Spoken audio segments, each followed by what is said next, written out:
Charot. Hindi ko to kasalanan to ng airlines. Hi guys! So, ayan, kakatapos lang natin mag-pack. Kapoy pa si Inday.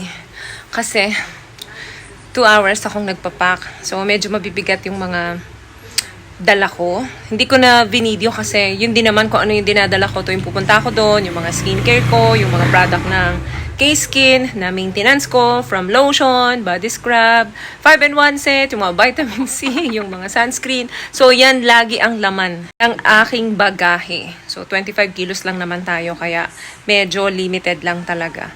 Then, bukas flight ko, today is Saturday, bukas flight ko ng 5 p.m. So, kailangan umalis ako dito sa bahay around 1 p.m. So, kaya medyo napaaga ang alis. Dapat next week pa. Hindi natin na i-rebook. So, yung mga nag-aabang ng ating live selling, pasensya na po.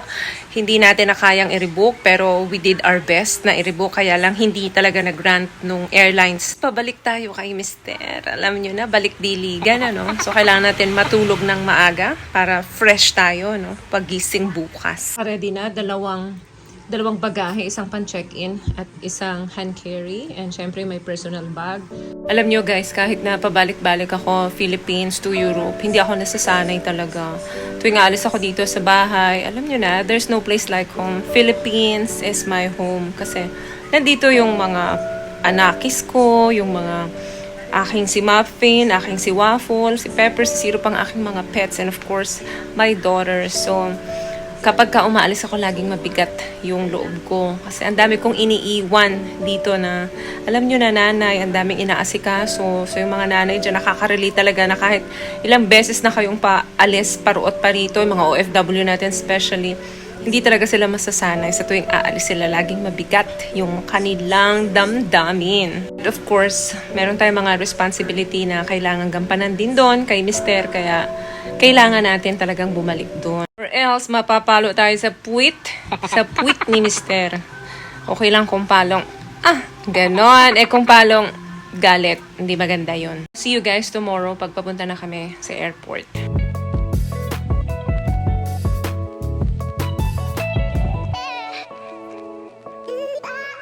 On the way na kami sa airport. So around magti 3 o'clock na.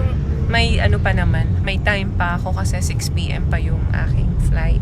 Kaya sa mga babiyahe, palabas po, 2 to 3 days bago kayo umalis, fill upan nyo na yung e-travel form ninyo para hindi na po kayo ma-hassle pagdating sa airport kasi it takes minutes din pag nag-fill up nun. So instead tuloy-tuloy na pagdating dun, ma-hassle pa kayo kasi hindi talaga kayo padadaanin hanggat wala yun. Nangyari na sa akin yan last na alis ko. So, hinarang talaga ako. So, na-stranded pa ako dun sa immigration kasi hinanap sa akin yung e-travel. Sa online lang naman yan. Search nyo lang sa Google, etravel.gov.ph. Then, sign nyo yung form. Mga 5 minutes lang naman yan pagka sinign ninyo.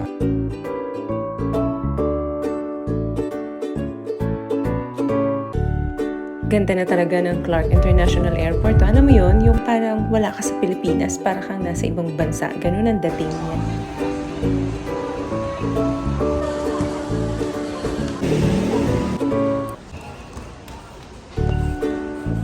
Dito na tayo guys. So may 2 hours pa tayo. Madaming passengers today.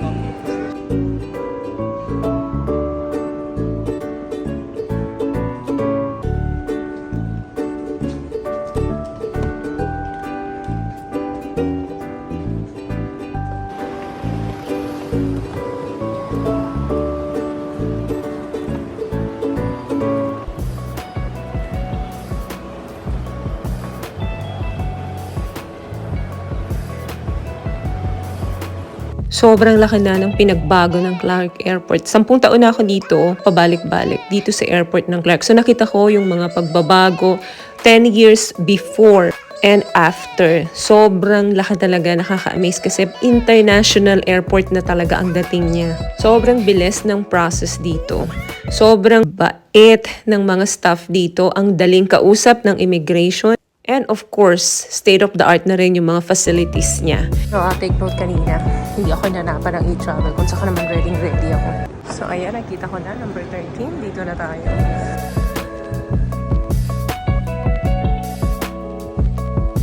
What I love about this product, itong No More Dark Secret ng K-Skin, bukod sa may advanced whitening na siya na kung saan pwede niyang matulungan na pumuti yung mga singit-singit mo, moisturizing, meron siyang anti-irritation, antibacterial, maintain healthy pH level. Hindi lang pambabae, meron din po tayong pang lalaki. Landed na Doha, Qatar, pero we're running out of break kasi na-delayed yung flight.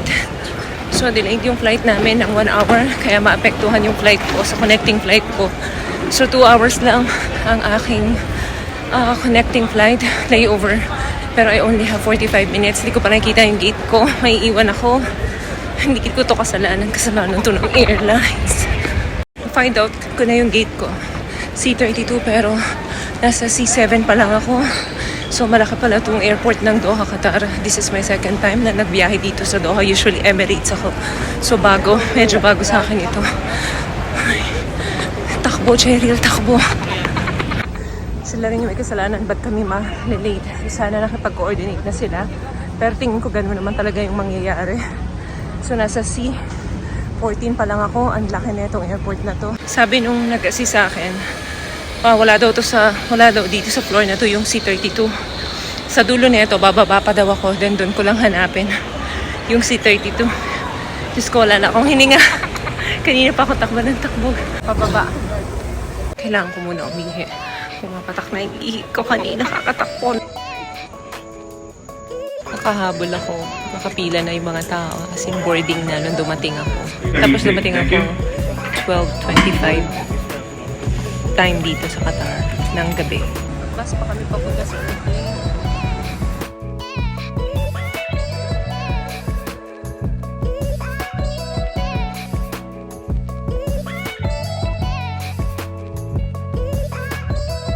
Finally.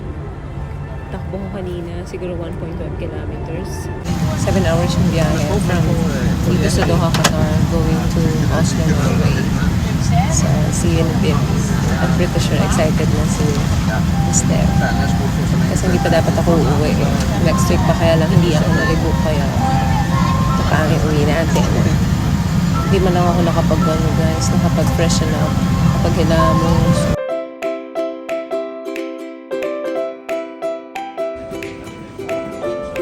Just landed.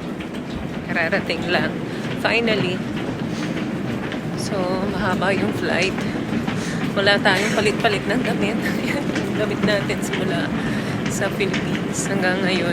Ito pa rin yung suit natin. Wala na talagang time mag-freshen up because of masyadong hectic kanina yung mga oras. So, bahala na. Sanay naman na si Mister sa akin. Excited. Na tayo ng immigration. Na-check na yung mga papers natin. Mga 1 minute, less than 1 minute lang naman yun. Walang masyadong tao ngayon dito sa airport. No? Tingnan mo kung ano yung dami ng tao sa Clark kanina and sa Doha, Qatar. Dito naman, kabaliktaran. Tingnan nyo. Parang ghost town na, no? So, ayan, oh, ang luwang. Walang tao. Daan tayo ng duty free. Hanap tayo ng mapapasalubong sa aking mga stepson. Waiting sa luggage natin. Then, labas na tayo. Nag-aantay na daw si Mr. doon sa labas. Ayan na, oh, na-pick up na ako. Ayan yung nagbigay ng flowers. So, sayang hindi ko na-videohan kanina kung paano niya sinalubong ang inyong Lola Bashong. Ayan, ganda na naman ang tulip ko. This is hindi pala to tulip, babe, no? So, malamig ngayon dito. Buti na lang yung damit ko is pang malamig. Ayan, na-pick up na tayo. So, see you later pagdating sa bahay. Nagsusnow ngayon dito kung gaano kainit dyan sa atin. Ngayon, snow pa rin dito. Nasa post-March na ngayon. Dapat wala ng snow sana. Ayan, meron pa rin. Negative 2 kami ngayon. Kaya pala hindi ka na nakapag-message kagabi. Nihintay ko na. Chinek ko na lang yung flight. Grabe, hindi ko na nagawang mag-message. Wala na ako na message kasi ang purpose ko, tumakbo ng tumakbo. Hindi na iniisip ko baka short na yung wala ng time. Ayan, home sweet home na tayo. Home sweet home. Diyan ba, naglinis si Mister, ha? Malinis ang bahay, ha? Aba, malinis. Aba, ba? Malinis nga. At dito sa terrace, sa second floor, malinis hanggang baba, hanggang first, second, and third floor, malinis. Diba? Ang mga halaman ko, buhay pa. Magaling talaga. May green thumb. Wow. Ang lalaki na neto, babe, ah. Ang laki na ng dahon. Lumaki talaga. Ayun, yung mga dahon niya. Ang lalaki. Monstera, ha? Inaayos ko siya. Isa hindi pa. Wow, ganda. Lumaki siya. Parang halata mong ano. Yung monstera siya, lumaki. Linisin ko to. Ito, may mga dry leaves na, oh. Yung nasa dulo, kawawa naman, oh. Parang gubat na yun, babe, ah, nasa dulo. Pero ito nakakatuwa yung monstera natin, oh. Lumaki yung dahon. Nung umalis ako, maliit. Di pa yan, eh. Ngayon, parang naging mama na siya. Kids niya. Diba? May green thumb yan si Mr. Daig pa ako. Oo, diba? Bungkal agad tayo ng pagkain. Tingnan mo naman. Bakit Luto mo kumakain? yan? Yan. Paksiw. Ay, yung maalat? Hindi yan maalat. Yung daing. Binabad ko siya. Oo, ano, effective naman.